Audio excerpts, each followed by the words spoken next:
Olá, meu nome é Nikellen Acosta Viter, eu sou historiadora, professora do Departamento de História da Universidade Federal de Santa Maria e também escritora.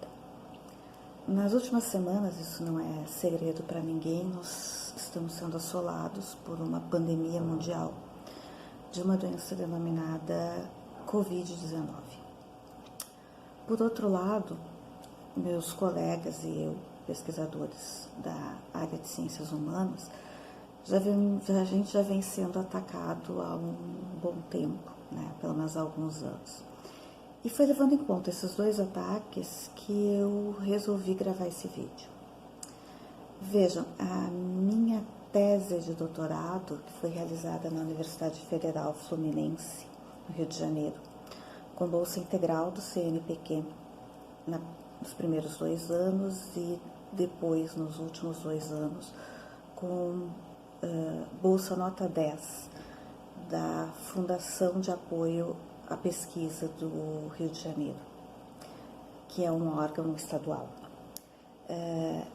Também, graças a essas bolsas, eu pude fazer um estágio doutoral na Escola de Altos Estudos em Ciências Sociais, na França, e isso me permitiu completar o meu trabalho, que foi sobre a pandemia, a história da pandemia do cólera no século XIX, e o momento em que ela chega ao Brasil em 1855. A minha tese, como tudo que é produzido, em termos de pesquisa, pelo financiamento público, ela se encontra em livre acesso, digitalmente, e qualquer um que queira acessar, ler, estudar, criticar, vai ter acesso a essa tese, porque, como algo que foi financiado pelo público, o fim dela, ela pertence a todo mundo, e aí, a minha ideia de gravar esse vídeo é mostrar que as ciências humanas têm também muito a contribuir para a gente pensar períodos como esse que nós estamos vivendo, de uma pandemia mundial. E aí eu resolvi trazer algumas das ideias e das conclusões que foram importantes no âmbito da minha tese.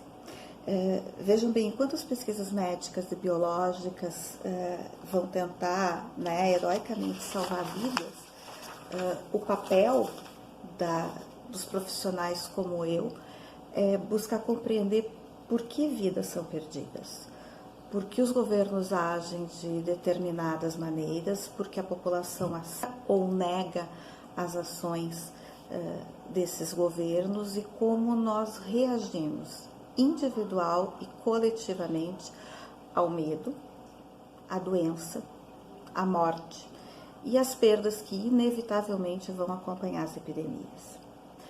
Feita essa introdução dos porquês desse vídeo, eu vou colocar aqui alguns pontos que foram muito importantes durante o meu estudo.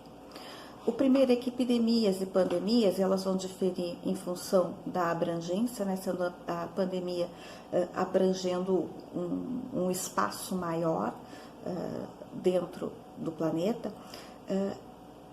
O mais importante a gente marcar sobre elas é que são doenças coletivas, não individuais. Por que coletivas? Porque elas vão marcar todo o grupo de pessoas, toda a coletividade, não apenas a mim.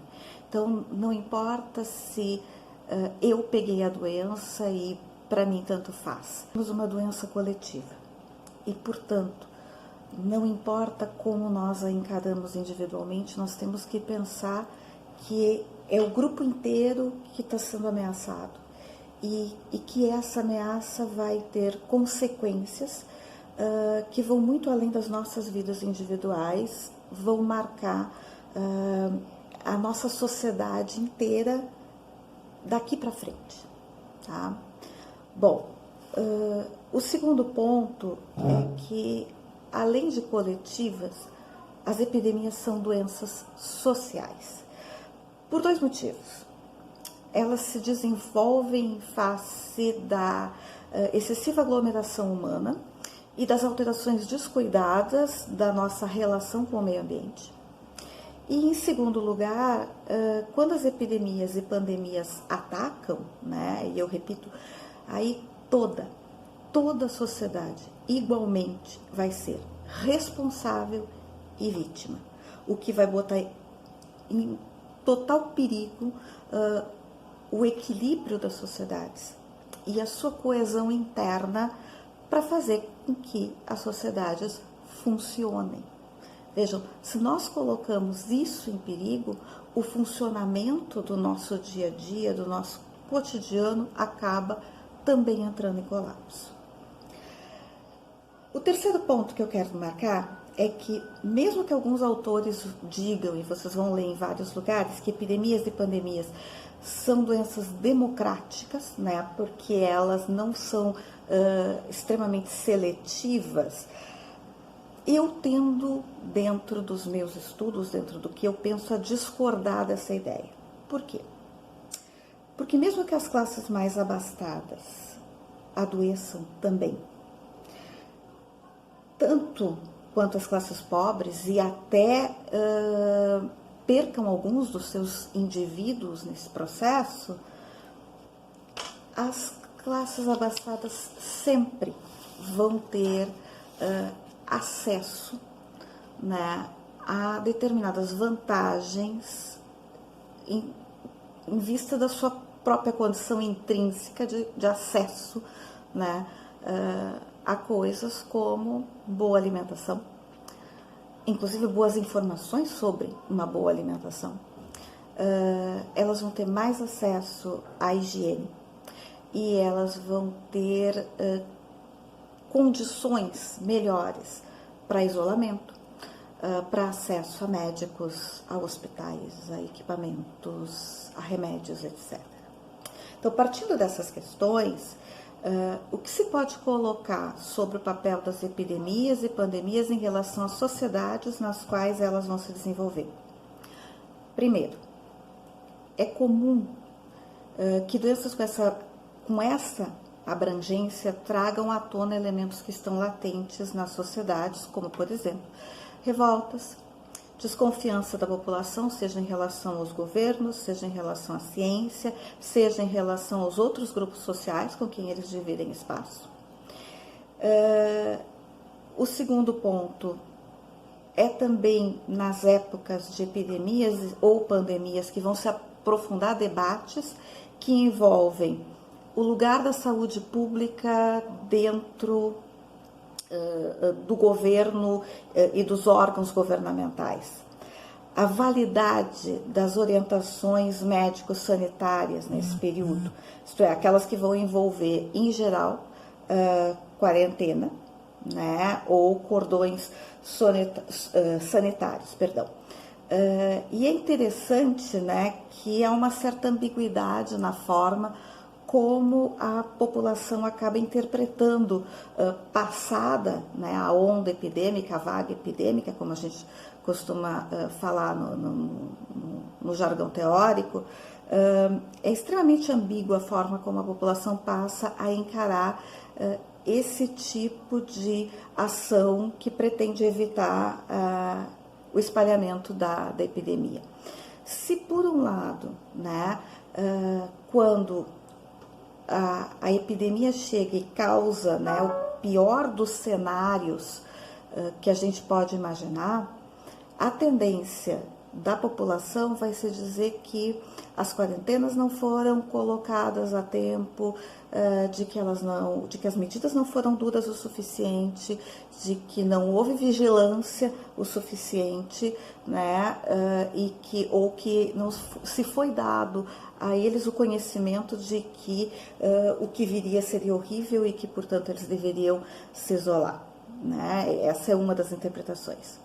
Se depois que tudo é feito, a doença chega, mas o cenário que ela provoca é dos melhores possíveis, porque a gente tem vários cenários possíveis na chegada de uma epidemia, a população vai dizer que não se devia ter feito isso, que na verdade foram medidas excessivamente duras, excessivamente pesadas, que não havia necessidade, que foi um excesso por parte da ciência, por parte dos governos em exigir, né, esse sacrifício de se ficar isolado nesse período, né? Então, assim, o mal, que é o nome genérico, né, que a gente encontra nos textos históricos, o mal passa a não ter sido tão grande assim. Bom, por outro lado, a história das epidemias, ela permite também que a gente estude o corpo. Esse mesmo corpo que vocês têm, que eu tenho, né, esse corpo físico, como um espaço em que se pode perceber a conexão entre essa materialidade orgânica de existência e todos os padrões impostos pela sociedade, pela ação social. Mas também todas as redes simbólicas nas quais a gente está inserido e com as quais a gente se conecta, né? A partir de quem nós somos no mundo social, seja como professores, como artistas, como governantes, etc. Essas são as nossas simbologias de conexão. Ora, o que o historiador vê aí, né, traçando e misturando todos esses elementos? Ele vê as nossas atitudes, individuais ou grupais, diante da morte, dos medos, da doença, da desorganização da vida cotidiana e das formas como nós lidamos com essas doenças. Vejam, essas interpretações, elas são extremamente importantes para as sociedades vindouras entenderem o que aconteceu e poderem agir e reagir de acordo com isso. Então, uma das coisas que eu estou querendo dizer é ler sobre epidemias que já passaram nos fará ter uma consciência mais clara do que pode acontecer ao fim do Covid-19, ao fim dessa pandemia, mas também durante ela, durante todo esse período que nós estaremos passando por ela, né? Conhecer tudo isso, entender tudo isso, nos torna mais aptos, mais adaptáveis às condições que nos são colocadas. E vejam bem, a adaptabilidade é o fator fundamental da nossa existência e da nossa sobrevivência no planeta. Então, o conhecimento é isso, é o poder de nos adaptar, né, às condições que nos são colocadas e sobre as quais nós temos pouco ou quase nenhum domínio. Num outro âmbito, nós temos hoje o que é chamado de grande história, né, ou macrohistória humana. E nesta forma de olhar as doenças epidêmicas, elas vão entrar numa leitura a partir de uma lente extremamente panorâmica, né, mas de uma leitura do humano não como indivíduo, e talvez nem mesmo como coletividade, mas como uma espécie. E a sua interação com as outras espécies e como ela vai lidar, né, ela, a humanidade, com tudo isso. O historiador norte-americano William McNeill, ele chama, né, o papel que os fenômenos epidêmicos exercem na história humana de rupturas epidemiológicas, né? Que são nada mais, nada menos que rompimentos violentos no equilíbrio biológico entre micro-organismos, microparasitas e, né, nós, seus hospedeiros humanos. Vejam bem, esses rompimentos, eles acabam tendo um potencial revolucionário, né? Porque inevitavelmente eles vão provocar choques nas estruturas da sociedade, vão abalar as suas economias, as suas organizações políticas, sociais e culturais. Então, sendo assim, para a gente estudar e entender uma epidemia, a gente tem que ter em mente pelo menos 7 pontos, tá? Primeiro, o tipo de doença. Segundo, o tipo de contágio pelo qual essa doença é transmitida. Porque mudando o tipo de contágio, muda a forma como a gente vai encarar a doença, né? A apresentação física da doença. Tu tem doenças mais espetaculares, como o cólera. Vejam bem, a palavra espetáculo é no sentido de que a visão física do corpo é pior, né, do que a visão física do corpo que morre, por exemplo, da gripe espanhola, ou não é tão terrível quanto os corpos mortos durante a peste negra. Tá? É só para vocês terem uma ideia, então, de que a visualidade da doença ela também vai ter um elemento de interesse aí para a gente poder estudar, né, o papel da epidemia. A violência da epidemia, né, que a gente vai traduzir em 2 conceitos: morbidade, que é o número de doentes, e letalidade, que vai ser o número de mortos. O tempo de duração da epidemia, meses, anos, dias, semanas, etc. Né? As pessoas às vezes, foi um comentário que saiu de uma postagem minha no Facebook, eu coloquei, né, que a gripe espanhola é considerada até hoje a mais letal de todas as epidemias, e alguém disse, não, mas é a peste negra, né, que segundo alguns autores matou 1/3 da população europeia. É que aí nós temos um fator que é o tempo, né? O tempo que a peste negra leva para fazer isso leva alguns anos, e o tempo que a espanhola leva para fazer isso são alguns meses. É claro também que a gente tem que levar outros fatores em consideração.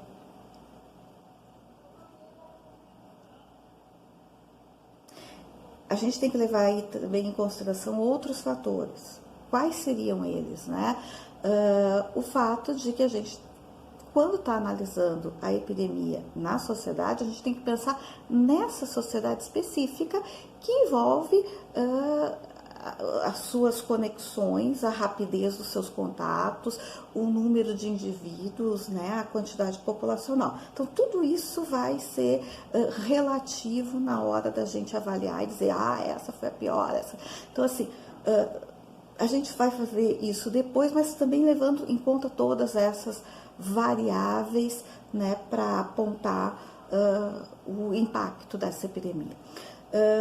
O 6º ponto é a capacidade de discriminação da epidemia em relação ao tipo de doente, quer dizer, ela discrimina alguns grupos ou ela é mais ampla, mais democrática, né? A gente não pode esquecer que, por exemplo, a epidemia de AIDS nos anos 80 foi chamada por muita gente de peste gay, né? Porque se dizia que ela atingia apenas os gays, e hoje a gente sabe que é uma falácia, né? Ela vai ter uma disseminação, mas ela atinge todas as pessoas.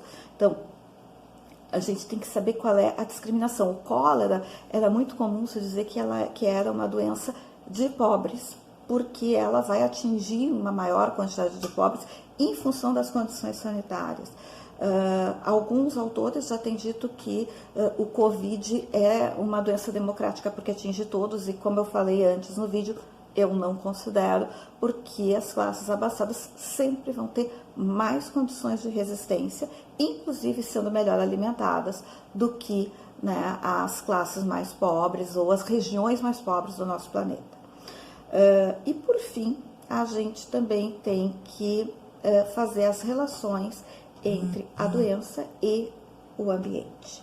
Bom, com esses pontos em mente, a gente tenta compreender como é que essas rupturas epidemiológicas, né, nas palavras do McNeil, vão agir trazendo à tona as transformações que aquela sociedade, né, vai exigir após a passagem da onda epidêmica. Mas da onde vêm as características dessas transformações? Bom, são ideias que de alguma forma já estão latentes, né? já existem nessa sociedade. O que acontece é que durante o caos epidêmico, elas vão achar o terreno para crescer e se desenvolver de acordo com as disputas narrativas que envolvem falar e narrar sobre a epidemia. Então vejam, quando a gente está vendo políticos, cientistas, médicos, cientistas sociais, cientistas de humanidades falando sobre isso, a gente está tendo aí inúmeras disputas narrativas que vão, né, convencer em maior ou menor grau, e esse convencimento é que vai dar à tona das características que as transformações sociais vão se vestir no período pós-epidêmico. Sendo assim, é possível a gente concluir, então, que as epidemias carregam em si tanto a capacidade de evidenciar os problemas sociais por meio do caos, né, que elas causam, quanto vão trazer um potencial revolucionário, desestabilizador dos modelos que existem hoje e que são a base da nossa coesão social. O cólera, a doença que eu estudei na minha tese de doutorado, para o século XIX, e até pelo tamanho desse vídeo eu não vou entrar especificamente. Bom, o cólera, que foi a doença que eu estudei, a epidemia, né, pandemia mundial que eu estudei, chegou no Brasil em 1855, quando o mundo, né, e em muitas variantes políticas, econômicas, urbanas, sociais, estava às portas de uma grande transformação. E aí talvez a gente possa fazer uma associação daquele período com o nosso, né, com esse nosso momento, se a gente for prestar atenção nos inúmeros cientistas sociais que têm apontado que nós hoje vivemos em um mundo que está às portas, né, de grandes transformações nos mesmos sentidos e que nós temos que fazer escolhas em relação ao nosso futuro, especialmente em relação ao, né, talvez conjunturalmente, mais em relação às nossas estruturas políticas e sociais e, de forma daqui para o futuro, a gente pensar na nossa organização urbana, na nossa interação com o meio ambiente, construir outras, né, alternativas que não o modelo que a gente está seguindo até agora. Então, a gente está também, de novo, né, nas portas de uma grande transformação. Alguns historiadores, alguns pesquisadores, eles costumam, ao analisar as epidemias, percebê-las como o desenrolar de um drama, de uma peça de teatro, né? Por quê? Porque a gente consegue identificar movimentos muito claros, né, e que seguem todas as epidemias que a gente estudou. Então, o primeiro desses movimentos é justamente a negação da epidemia, né, de que ela não vai chegar, ou de que se chegar não vai ser tão grande e que as medidas de evitação são excessivas e não necessárias dentro da conjuntura, né, daquele momento. A população participa dessa negação. Depois, né, nós temos um período de culpabilização, que é procurar os culpados, né, e fazer ataques a esses culpados das mais diversas formas, né? A gente viu isso em várias epidemias na Europa, né, que já foram constantemente estudadas, né, sempre vendo o outro ameaçador, que é o responsável pela epidemia. E esse outro ameaçador são outros que já estão dentro daquela sociedade de alguma forma e com os quais as pessoas têm alguns incômodos, né? Acham neles algum tipo de ameaça ao seu status no mundo social. Vejam, esses processos a gente vai identificar, né? Identificar eles em sequência, mas também se misturando. É isso que eu quero dizer em alguns pontos.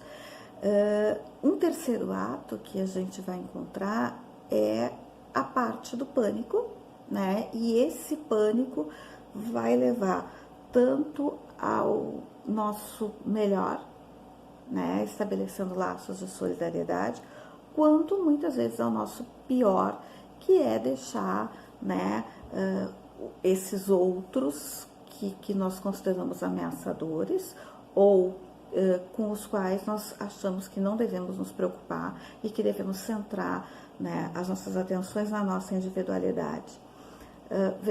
E ainda por fim nós temos ainda um último ato, que é o de culpabilização dos próprios elementos que tentaram fazer algo contra a epidemia, porque eles vão ser considerados lentos, ineficientes, incapazes, porque não deram conta do pior cenário, que foi o que eles alardearam.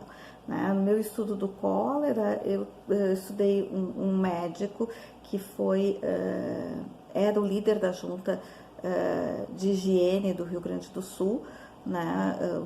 Um médico chamado Dr. Ubatuba, e ele faz inúmeros relatórios, né, quase um ano antes do cólera, afirmando que era necessário se preparar, que o cólera ia chegar ao sul do Brasil. Não se fez nada do que ele disse, mas depois que passou a vaga epidêmica, né, a onda se culpabilizou porque a junta de higiene não havia sido eficiente o suficiente. Então, né, esse drama a gente conhece como ele se desenrola e, infelizmente, raramente as sociedades acabam indo contra, né, esses elementos que a gente estudou e percebeu em outros lugares. Bom, eu trouxe todos esses elementos para demonstrar o quanto nós precisamos estar atentos a tudo o que está ocorrendo nesse período. Afinal, porque quando surge uma epidemia, uma pandemia, ela está falando para a gente. Ela está falando do nosso momento histórico e vai estar apontando a nossa má interação com o meio ambiente e com as outras espécies. Se ela se espalhar, ela vai estar apontando os nossos problemas com a nossa gestão pública e com os nossos modelos econômicos. E quando ela nos adoece e nos mata, ela está indicando que os problemas da nossa sociedade, que são a profunda desigualdade que nós continuamos a mascarar e a tapar, e a má gestão da distribuição dos recursos que essa sociedade é capaz de produzir, né? Que não são distribuídos de forma igualitária, mas distribuídos para quem pode pagar mais. Eu quero dizer com isso que uma epidemia é um grande sintoma de questões mais profundas e sobre as quais nós temos que pensar e agir. Nada vai ser como era, exatamente como era, depois que essa onda passar. E aí eu vou terminar com duas rápidas historinhas, só para vocês terem, ilustrar um pouco a ideia do alcance da epidemia e mostrar por que o isolamento é a melhor coisa que você pode fazer por você, pela sua família, pela sua sociedade, talvez até pela sua espécie, tá? A primeira dessas é uma historinha bem rápida, porque na verdade é um título de um relatório que eu encontrei na Biblioteca Nacional no Rio de Janeiro, e na época era um relatório do século XVIII. Os relatórios do século XVIII têm, né, títulos imensos. Os relatórios do século XVIII têm títulos imensos, né? E esse dizia assim: o que se há de fazer em caso de que nos ocorra uma epidemia? E aí tinha quase como numa palavra só: que Deus nos livre que isso venha acontecer. Então, assim, era a pior das coisas que podia vir a ocorrer num pequeno grupo social, e num grande grupo social as coisas são mais complexas, talvez ainda piores. A segunda historinha é a seguinte: há alguns anos, acho, sei lá, 12 anos, 13 anos, eu, junto com alguns outros amigos, colegas, todos historiadores, resolvemos fugir do carnaval para uma cidade minúscula que existe no interior de Santa Cruz do Sul, no Rio Grande do Sul. Algumas pessoas devem ter ouvido falar, outras talvez nunca, né? É uma localidade chamada Sinimbu, né? Então nós ficamos numa pousada que tinha do lado de um riozinho, né? Mas é uma localidade minúscula com muito pouca gente. E nós saímos a circular certo dia pela cidade e acabamos nos deparando com um cemitério.